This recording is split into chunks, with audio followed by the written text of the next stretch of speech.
Welcome to 75 Stories, a podcast created to commemorate the 75th anniversary of Normandale Lutheran Church in Edina, Minnesota. My name is Jennifer Niemeier. I started going to Normandale when I was about 3 years old. When I got married, I brought my husband into the church, and we've since had two sons who have grown up in this congregation and participated as well.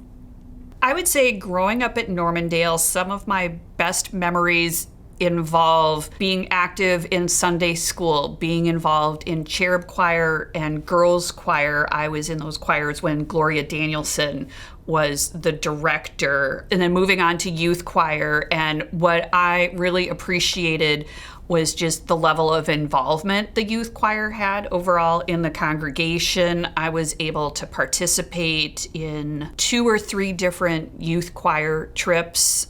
The one that I took the summer after 11th grade out to Tacoma, Washington was a 2-week trip that was incredibly memorable and such a foundational experience for me. The reason I continued attending Normandale as an adult and actively participating was I just felt better about myself if I attended church. There was a time early in our marriage that Jim and I did not actively go to church every Sunday. As many young adults, the idea of sleeping in and having a lazy weekend was very attractive. And then I started realizing, hey, maybe we should go to church on occasion. And when we would, I would just feel better and feel lightened.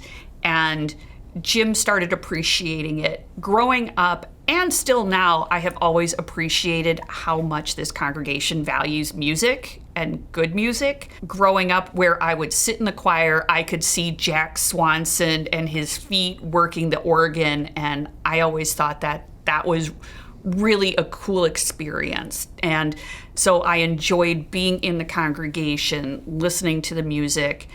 And then as we became parents, we also continued and deepened our involvement because we knew it would be important for our children to have a faith-based community and that education and learning and community. My cancer journey has been, we'll call it a long one. I was first diagnosed in 2012 with stage 2 breast cancer. I went through chemotherapy and a bilateral mastectomy. And one of the ways I felt church really supported me was just all the prayers.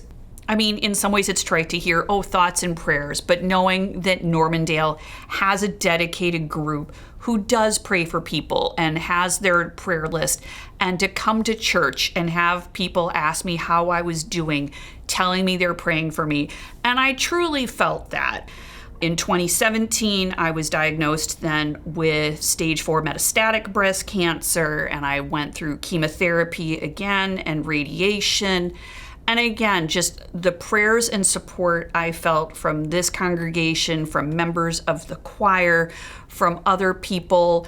Part of what I have tried to do throughout my entire cancer journey this last 13 years is in some ways try to destigmatize talking about cancer and the effects it has on you.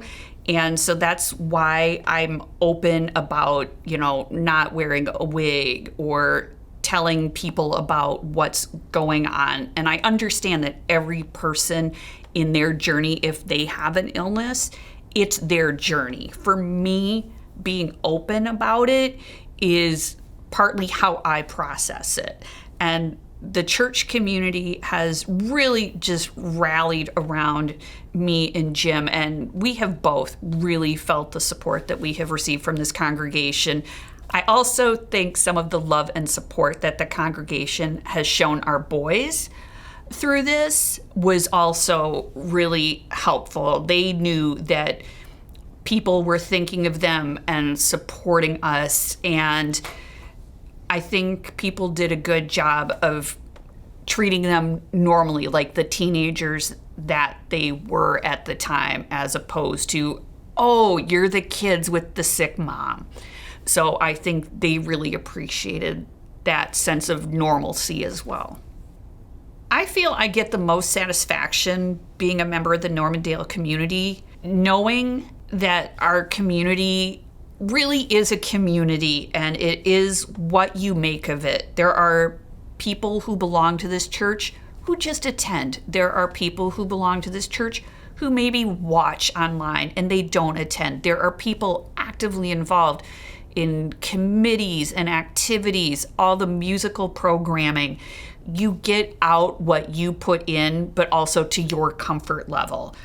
Our involvement lets us feel what is going on. It allows us to build relationships and connections. I appreciate the appreciation for good music in this congregation, as evidenced by the number of parishioners who will stay for the postlude and applaud and recognize that we are blessed with really excellent musicians in this congregation.